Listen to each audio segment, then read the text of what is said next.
Good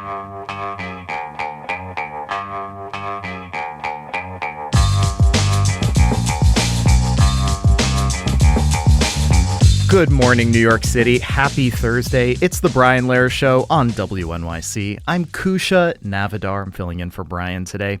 Coming up on today's show, what do kids in public school think about issues like vaping, like boredom, and school safety?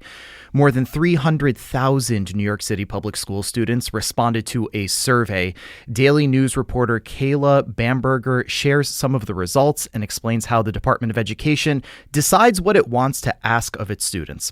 Plus, two guests from the local news site Documented talk about some of the recent immigration crackdowns in our area and specifically how different businesses and neighborhoods have been affected by the community anxiety that ICE raids often bring. And we'll wrap today's show with a deep dive on bike theft. It turns out that the stats show this moment of the year is prime time for losing your bike to thieves. WNYC and Gothamist reporter Brittany Kriegstein shares the numbers and some advice she picked up for not having your bike be a victim. We'll also ask for your best ways to discourage bike thieves. But first today, let's talk about China. Last month, Pew published a survey of 42,000 adults across 36 countries. And in the broadest reversal since the mid-2000s, Pew reports that in most of those 36 countries, people view China more favorably than the U.S. In fact, since 2023, the gap between U.S. and China favorability has been narrowing, and this year it flipped. Now, maybe for some of us that flip is surprising, but for others it might feel like a no-brainer after years of friction between the U.S. and its allies. Consider this. One of the countries that Pew asked was Canada, and the survey saw a big flip in that country over the past 3 years. Canadian favorability of the U.S. dropped by 24 percentage points, while Canadian favorability of China rose by 30. This comes after decades of China's push to increase its soft power, its cultural influence, its appealing economic policies in manufacturing and energy, and now maybe its technological presence, including AI. What's driving this shift in favorability, and does technology have anything to do with it? With us is Adam Segal from the Council on Foreign Relations, where he is the Ira A. Lipman Chair in Emerging Technologies and National Security and Director of the Digital and Cyberspace Policy Program. He's an expert on security issues, technology development, and Chinese domestic and foreign policy. Adam, welcome to the show. Thanks for having me on. Absolutely. So let's start with the Pew survey. What was your reaction when you first saw it?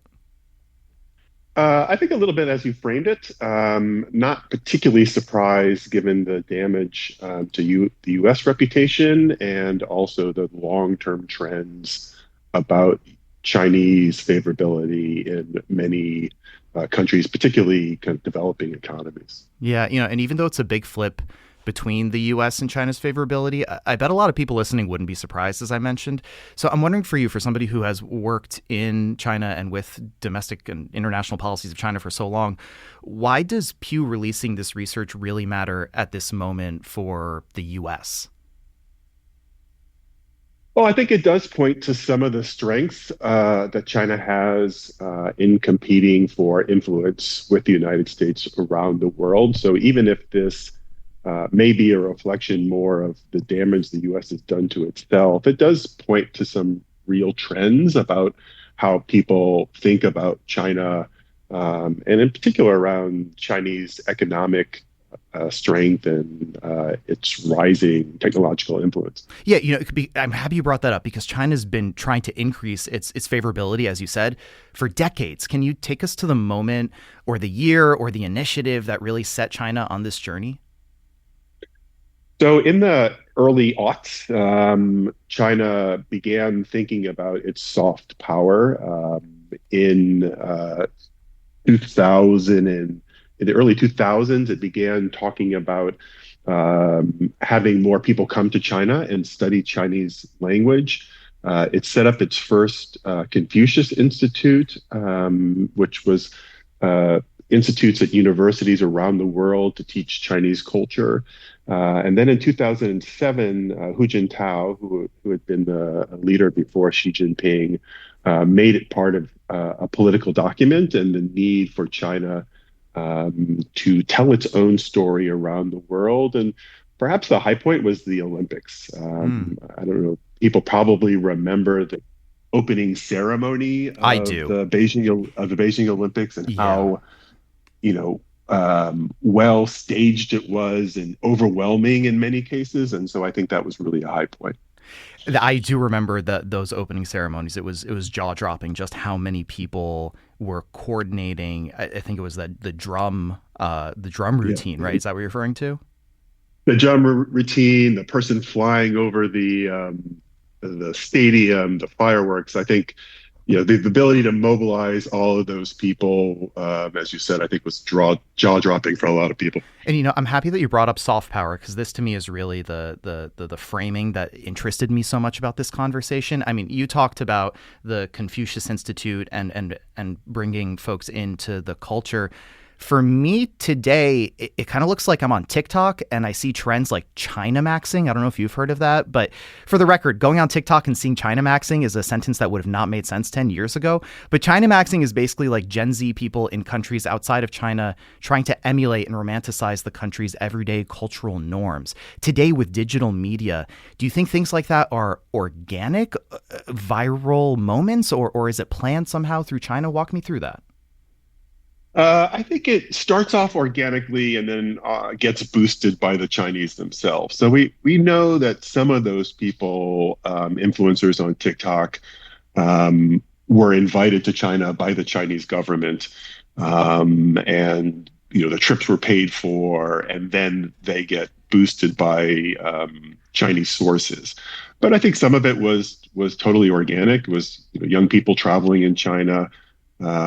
It's very hard not to be impressed with the high-speed trains and all the Mm. infrastructure that was built out. I mean, I lived in China in the 90s. I don't think I would have come back to the States and, talked about how wonderful it is to drink hot water with, tea leaves floating around in it all the time. But I can see why people, are interested in it and learn from it. I think there's, some negative sides to it. We know some people traveled out to Xinjiang and said, I don't see any evidence of the Uyghurs being abused, and so that whole narrative is just a construction by the West to make China look bad. But so I would say organic with some boost from the Chinese government. Got it. Kind of capitalizing on the things that were already happening, as you're saying.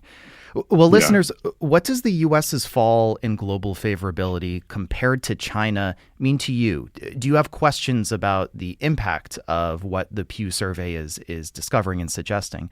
We'll also be getting into how China's AI approach plays into all of this. We'll take your questions and comments for our guest, Adam Segal from the Council on Foreign Relations. Give us a call. You can send us a text. It's the same number. That's 212-433-WNYC, 212-433-9692. I'd be particularly interested. I would love to hear from Chinese Americans who might have a different perspective. When you hear Americans without ties to China talk about it, is there anything that strikes you as a product of China's global efforts to improve its favorability, improve its image? The number is 212-433-WNYC. That's 212-433-9692. Okay, Adam, you mentioned earlier that a lot of this has to do, a lot of the Pew results have to do with the U.S.'s actions, just as much, maybe more so than China's actions, like the U.S. dropping in favorability. I feel like that is important to look at as well. I mean, case in point, the results from Canada that I mentioned. If you look at the favorability graph on Pew's website, the Canadian favorability line for the U.S. goes down as sharply as China goes up. So how much of this is the U.S. just fumbling the ball with favorability globally? Yeah, I think it's really hard to ignore the fact that the Trump administration's use of tariffs against Canada and other countries, the degradation of the alliances, the sometimes the interference in internal government in countries, all of that has a negative effect, and that has severely impacted the U.S.'s perspective. I think the interesting cases where the U.S. has not dropped significantly are countries very close to China's periphery. So Japan, Philippines, South Korea in particular, all of which have either border disputes or maritime disputes with China, or concerns about economic coercion. When you think about it that way, like the economic coercion, folks who have a vested interest in protecting themselves or increasing their favorability compared to China, I think it brings Canada's results into particularly interesting frames because they are historically an ally right to the north, and yet it has switched there. What do you make of that? I really think that's a reflection of the fight with the Trump administration right now. I mean, Uh-huh. long term, it's hard to imagine that Canada is going to significantly shift to a much closer relationship with China. Okay. Um, we the values issue is going to be a long term concern. The Canadians are worried about China's increasing interest in the Arctic. You know, I think most Canadians still remember what were called the two Michaels. So those were two Canadian citizens that were held in Canada for almost 2 years or more than 2 years because of the dispute over Huawei. And so it's just hard for me to imagine that, after President Trump leaves the scene, that U.S.-Canada relations don't reset to a generally more favorable position. I see. And not for nothing, but the U.S. is still rated number one by a lot of indices around the world in terms of soft power. So they are still ranked higher than China in terms of soft power. Do you think that's going to change? Is that at risk in terms of global influence? So I think the Chinese are definitely moving up, right? Chinese video games are now more widely played than they were before. The Lababu or Lubabu, doll Labubu. sensation, Labubu's doll Labubus. sensation. I mean, there hasn't been the K-pop kind of explosion like there has been from South Korea. Sure. But I think definitely between TikTok and other technologies that the Chinese are definitely able to project a different and more attractive vision than they have been, 15, 20 years ago. Yeah. We have a text here that I'd like to read. It says, Latin America, for example, China has taken over mining, public electrical companies, roads, railroads, ports, bringing their cheap production, sometimes heavy industry. But they have generated jobs. They are leaving infrastructure. They are creating coups d'etats and or leaving us with dictators for decades. And this brings me, I'm really happy that text came up because I think expanding our scope of what we as folks in the United States experience every day beyond our shores is important. So Adam, I'm sure a lot of listeners can point to examples of China's influence domestically. You mentioned video games, which I have played. They're quite good. Movies, Labubus. But stepping outside of our own shores, are there ways that China's soft power is showing up globally that someone living in the U.S. might not immediately experience in their day-to-day? I'm thinking specifically in terms of technology, right?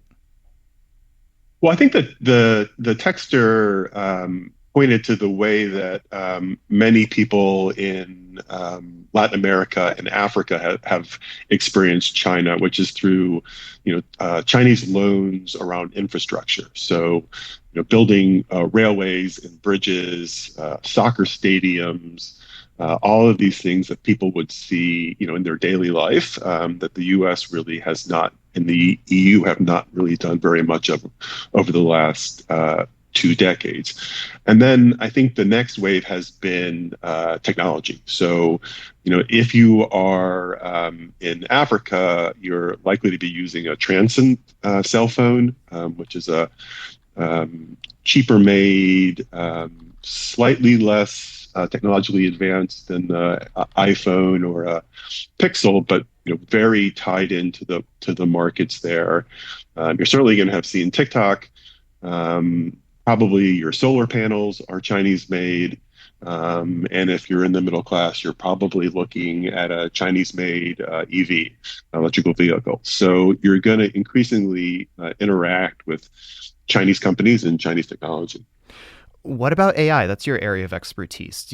China and the US are both big players and they have very different approaches. And before we dive into those approaches, more generally, do you think that China's approach to AI impacts its soft power and also its perception in a survey like what Pew put out?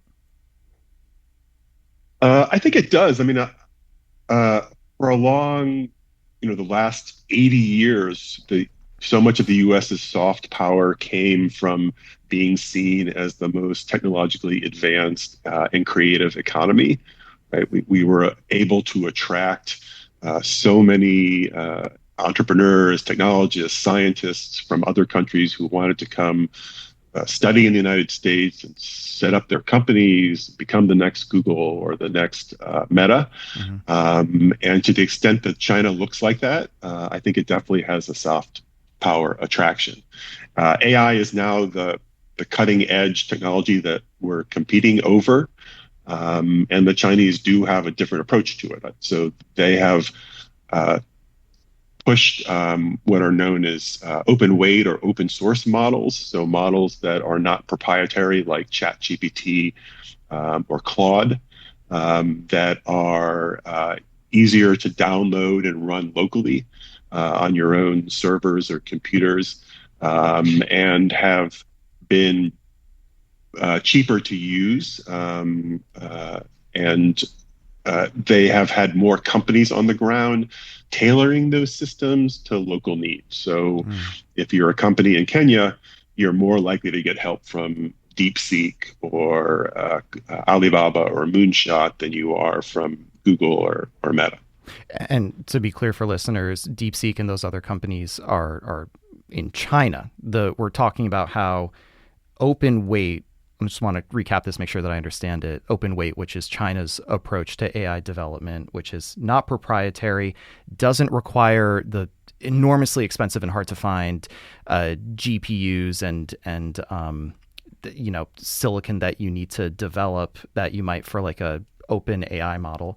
It's also easier to download and run locally, and it's cheaper to use. So countries that might face a bottleneck with getting maybe a OpenAI model in the US might turn to DeepSeek, and that just makes China have deeper relationships in these developing but also not developing places around the world. Did I capture all of that correctly?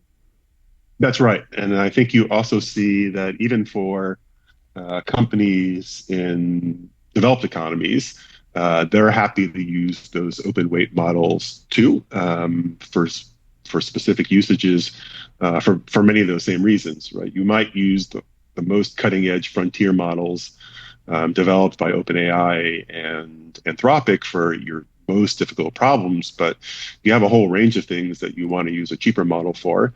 And so we see American companies also turning to those Chinese models. Let's bring down a caller. We've got Al from Summit, New Jersey. Al, hey, welcome to the show. Hi, thanks a lot. I find this talking about all this material development and soft power of China, it's very interesting. And of course, America, this administration has pretty much destroyed our moral stature. But China is a very brutal regime. What they've done in Tibet is unconscionable. Crushed Buddhism, crushed Tibetan culture, forced marriages between Chinese and Tibetan women, stopped the use of Chinese language. Any mention of the Dalai Lama is a criminal act, practically. And they've done this in other ethnic communities. They also have this intense surveillance program of their whole population. And it's not like they also have, I think one can question whether they have freedom of speech, freedom of assembly, freedom of the press. It's a very, very tough regime, and it's absolutely brutal. And, all this development also is very transactional. China is probably got 80% of a lot of the rare minerals from various countries. Al, I'm so happy that you brought that up because we're getting some texts echoing the sentiment that you said, at least in terms of severe suppression of religion. I have one text right here that says, I'd appreciate raising the issue of severe suppression of religion via imprisonment. Lao Yuwu is a journalist who wrote God is Red, a book that describes in detail how state churches are monitored and house churches are raided. Adam, when you think about the narrative that China is trying to put through and their efficacy, how much do these human rights issues come into play with the way they are trying to craft that narrative? So I think it still plays a role. I mean, the Pew survey does ask a question about which government is seen as more respectful of, protective of individual rights. The United States still scores higher than China in that category, and a lot of the negative views of China are based on those views. I think China has worked very hard to try to undermine those very valid points that Al and the texter made, which is that the impact on Tibet as well as Xinjiang, as I mentioned earlier, has been extremely deleterious on Tibetan culture and Uyghur culture. Some of the China Maxers that we talked about have been kind of used for that, to try to undermine those narratives and push the Chinese official view that no, all minorities get along in China and that none of this is happening.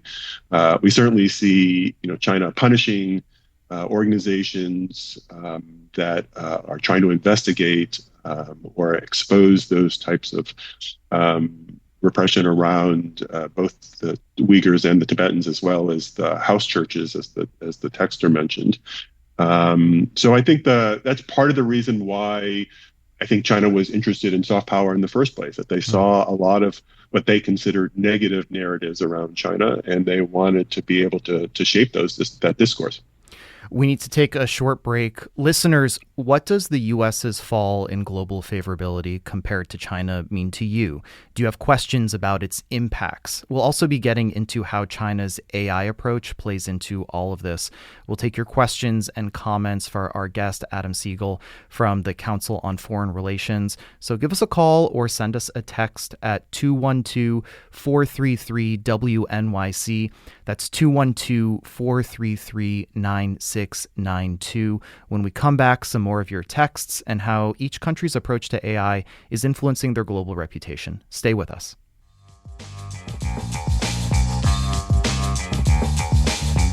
It's the Brian Lehrer Show on WNYC. I'm Kusha Navidar. I'm filling in for Brian today. My guest is Adam Segal from the Council on Foreign Relations. We're talking about global favorability of China versus the U.S. and why each country's global position has seemed to flip over the years for many countries that were surveyed. Adam, we got a lot of texts and calls during the break, so I'd like to dive right in there. First a text, then we'll go to a caller. The text reads, "It's important that Americans question the inevitability narrative we're fed regarding conflict with China. It is manufactured by powerful interests dependent wholly upon civilian acquiescence. There's nothing nefarious about a new Chinese high-speed train. It's just a train, and perhaps we should consider building some for the benefit of our own society." And I have a caller here, Reed from Brooklyn, who might have a sentiment that relates to this. Reed, hi, welcome to the show. Hi, long time. I'd like to push back, like you said, against the last caller, definitely echoing that text. So last time I looked out my apartment window, I could see 10 flock cameras that don't have any warrants that law enforcement can or have to subpoena to film all of us all the time.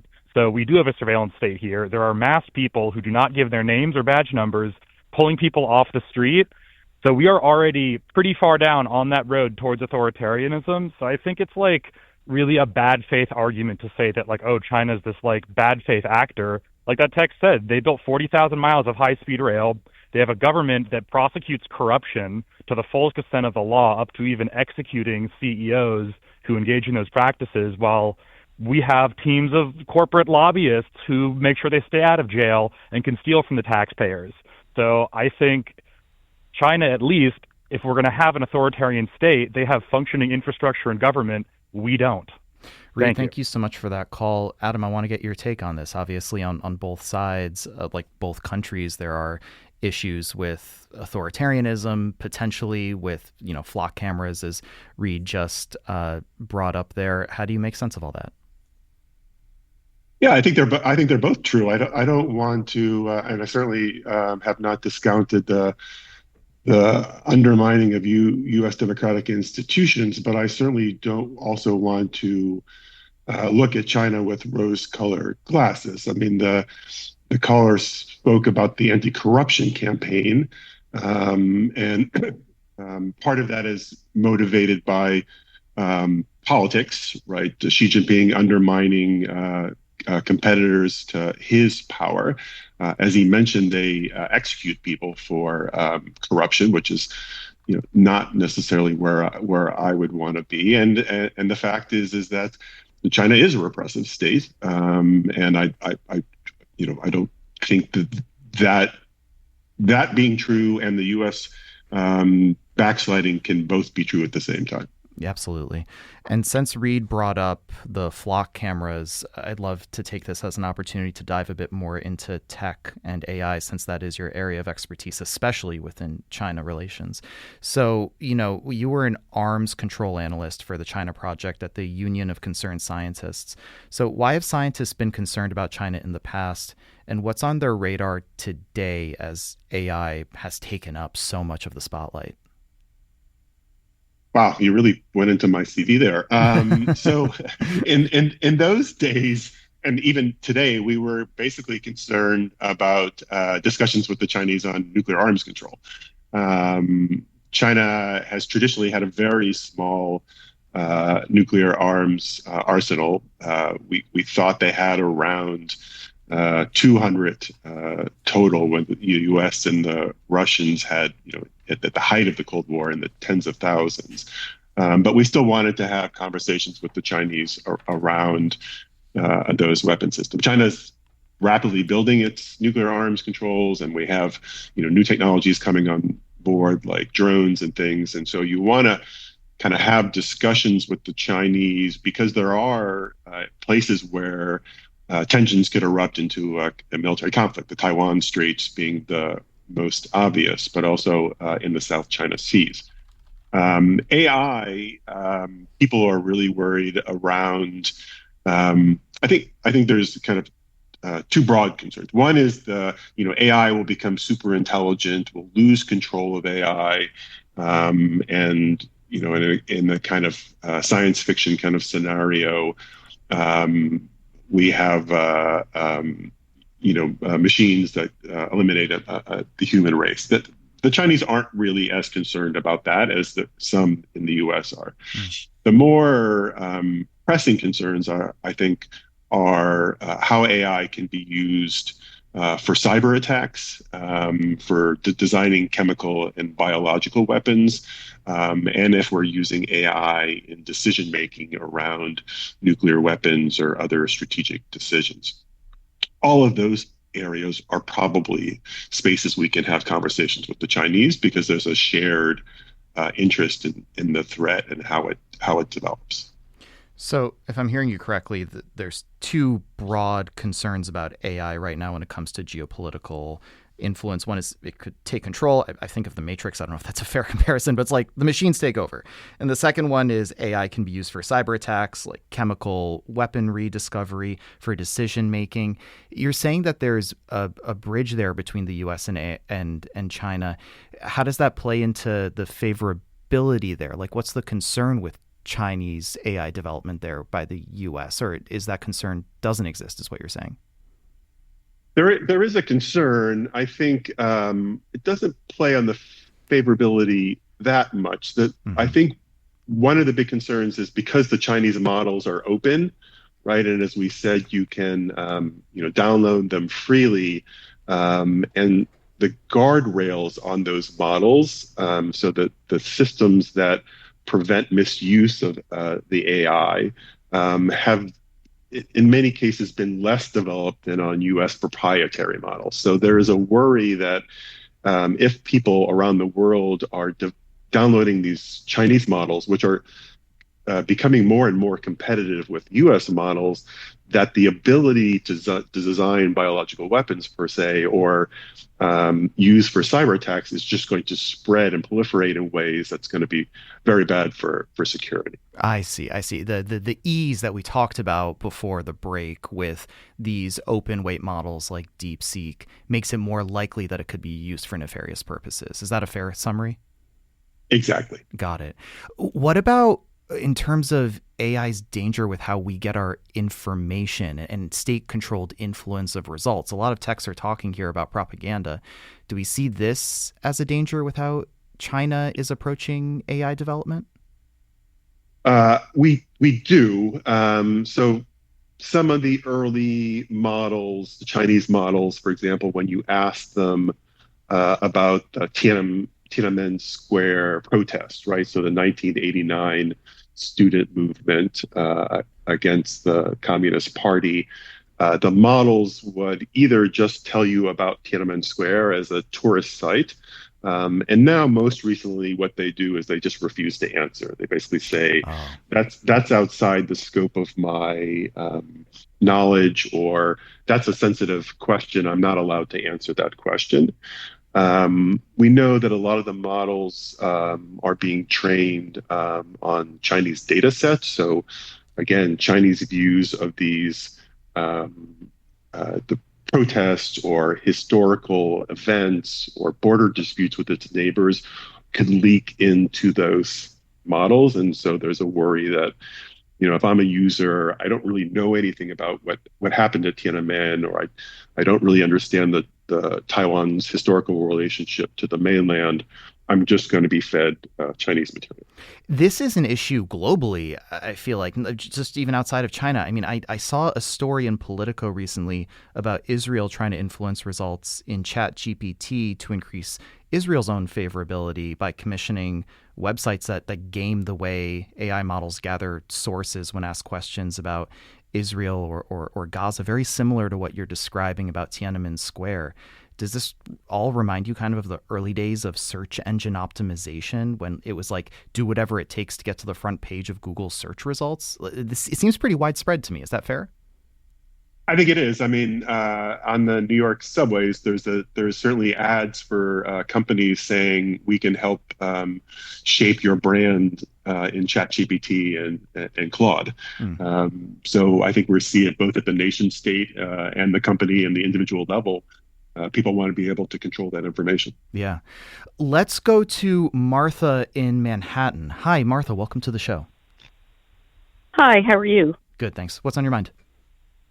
Yes, I wanted to comment on the experience in East Asia and Southeast Asia as opposed to South America and Africa with respect to the soft power influence of China, because I think their experience has not been as positive with such as the development of special economic zones in places like Laos that are used for resource extraction, or loans made to Malaysia for infrastructure that are now being called in, which has left Malaysia less able to resist Chinese pressures, and also just the overall hard power as projection that accompanies that in places like their attempts to control the entire South China Sea, including territorial waters, their involvement in the Myanmar oppression, and the like. So I think there's a different experience for those countries that are proximate to China than those that are farther away. And I just wanted to make that comment. Martha, thank you so much for that comment. Adam, it kind of reminds me of what you were talking about before with, at least in the Pew survey, the countries that are proximal to China having a still more favorable view of the U.S. Do you see that connected to what Martha was talking about? Yeah, I think Martha was highlighting many of those factors, right? Is that if you are closer to China, when China throws its weight around, you feel it more intensely, and having a friend in the United States to try and balance that is more pressing, right? You need to think about the U.S. Navy helping you with freedom of naval operations in the South China Sea. If the Chinese are claiming an atoll that you think is part of your territory. And so I think that's definitely right, that sometimes the proximity in this case is not breeding love or adoration. It's breeding some skepticism and worry. And Martha, we really appreciate you bringing up that perspective to kind of illustrate what Adam you were referring to earlier. Let's look ahead. So for the past 20 years, I would say China's favorability increase has come from cultural influence. It's come from economic influence. Adam, you recently wrote, I'm going to go deeper into your CV now. You recently wrote about how AI will change the global balance of power by 2035. Do you think AI will become the most important part of China's playbook? Or maybe is it already? Or is it just one piece of a larger effort? I think it's one piece. I think the AI fits in the message that China is sending, which is very different than the view from the from the United States, which is that the Chinese love to talk about win-win situations, and so that China's rise, China's economic strength, is good for everyone. That's the message they've been sending around AI.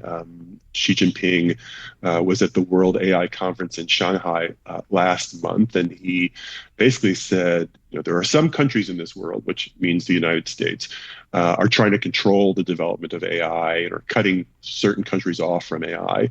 Our view is that AI is good for all of humanity, and we're going to make sure that it is used by and available to. But that's really the larger message that China sends around economics, around the global order, around a number of these initiatives, where it talks about we need to move away from Cold War thinking and unipolar, and we need to move to a more multipolar world where more countries have a say in how the world is organized and run. I mean, multipolar feels very hopeful. I don't mean to sound judgmental, but just like how possible is like multipolar, multilateral decision making when it feels like these countries, at least with AI, feel like it's a zero-sum game. Yeah, there are people that joke, of course, when China says win-win, it means China wins twice. Yeah, okay, fair enough. Which I think would apply to many countries, just to be fair. But yeah, sure. Exactly. So, and especially with AI, because AI right now is a two-player game. The United States and China are so far ahead when you look at the models and compute and the ability to produce the chips, the ability to mobilize the energy and the infrastructure. So I think there's reason to be skeptical of both countries' magnanimity around those issues, because big powers often are really most focused on their own interest, and so I think multipolar would be nice. I'm pretty skeptical that we're going to end up there, given how hard it's been to come to agreements on so many transnational issues, and doesn't seem that AI is going to be much different around that. Sure. Yeah, that makes sense to me, at least. As we're wrapping up, there's been a couple texts all harping around one point that I wanted to save for the end. They're all asking, do you think Trump cares? Do you think the White House has even seen the results of this Pew poll? Is it on their radar? Does it even make a difference to them? I doubt the White House has seen it. I suspect people in the State Department have seen it, and but I don't think it really matters. I mean, the term that the White House would probably care more about was respects than favorability. And the president, often says, the rest of the world now respects us. And we did have the Stephen Miller and others kind of misquoting Thucydides about the powerful do as they want and the rich do, the weak do as they must, explaining, U.S. actions in Venezuela and Iran. So I don't think they care too much about favorability. I think they care more about respect and fear. We'll have to leave it there with Adam Segal from the Council on Foreign Relations, where he is the Ira A. Lipman Chair in Emerging Technologies and National Security and Director of the Digital and Cyberspace Policy Program. Adam, thanks so much for hopping on it and talking us through all of this. Really appreciate it. Yeah, I really enjoyed being on. Thanks.